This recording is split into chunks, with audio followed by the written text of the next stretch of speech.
Right then, so we need a little chat amongst ourselves. We've got to sit down and have a real serious think about Renko charting. Now there's the traditionalists out there who love the concept of no time in Renko charts, and that is still very usable. I use it myself, but also what you're seeing more and more are charting packages like TradingView adding in time frames to the equation, and that has actually evolved the Renko chart further, and it requires a bit more deep thinking how we can utilize this new way of using Renko charts. Now on my YouTube channel I get a lot of comments saying, oh, it's repainting, it doesn't work, Renko charts don't work, blah blah blah. It does work, and it works in this new time frame setup as well, but you've got to think about it just that little bit differently than you did before. Now what do I mean by this time frame concept? Well, in TradingView, for example, you can set your Renko chart to 1 minute, 3 minutes, 10 minutes, 1 hour, a week, whatever you so choose. And then, like I said, that gives the feedback when I often produce videos like this about the repainting issue, but you've got to think about it differently. How about you think about it like this?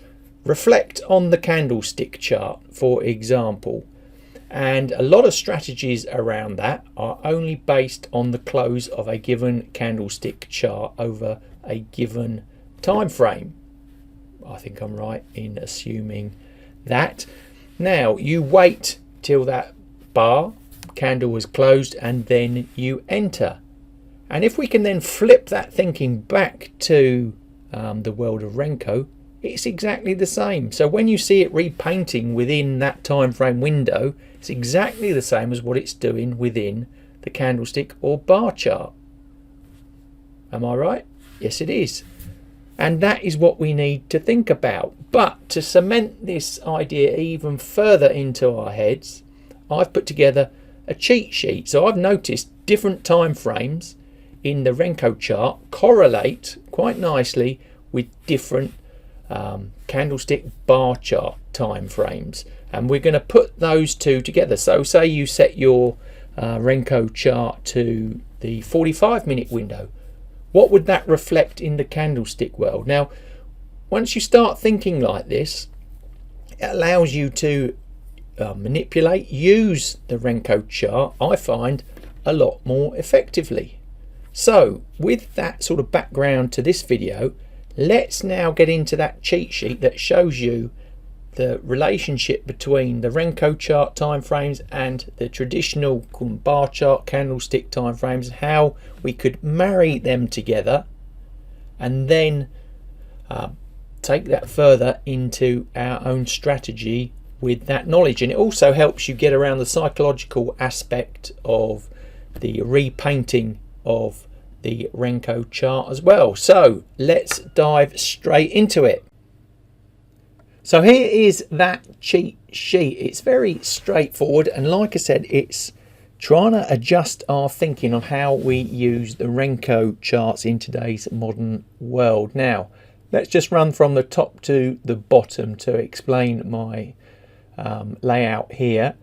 5 minutes to 15 minutes. So if you're using a bar chart, candlestick chart sort of time frame there, I believe that equates more to the Renko 1 minute setup time frame. Then going down 1 to 3 hours on a candlestick chart, about the 15-minute chart on the Renko chart, a 1 day chart on candlesticks, about 45 minutes on Renko. And if we're on the weekly charts in candlesticks or bar charts, then that's normally about a 3 hour Renko chart. And finally there, if we're really long term, maybe investors, 1 month chart on candlesticks or bars, equates to roughly 1 day on the Renko time frame.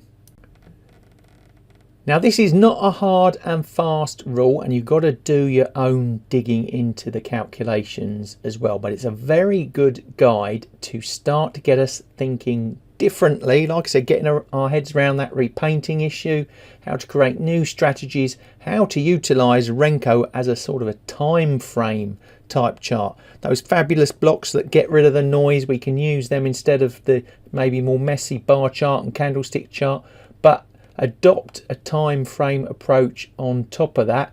And then, like I said, if we think about it in terms of these different time frames and how they relate to the old sort of more traditional type charts, then like I said, we can create some really effective strategies. So with that, let's just take a look at an example.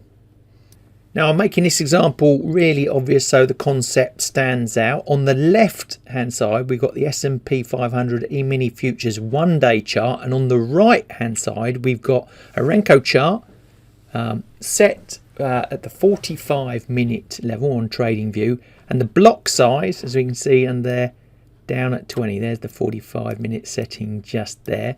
And what are your first impressions? Well, just look how similar the chart is. We got, you know, that shape, then we got the ups and the tops here, the downs, that interaction, and we've got exactly the same here, but it's a lot cleaner.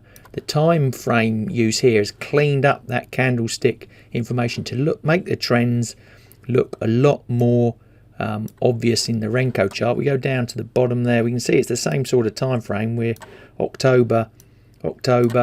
We've just utilized Renko with time frame. Again, important to get the block size right, but I've got other videos and content on that on the channel, but it makes it more obvious. It makes Renko charts more easy to use and develop and build into new strategies. And when we're looking for that edge, why not give it a go?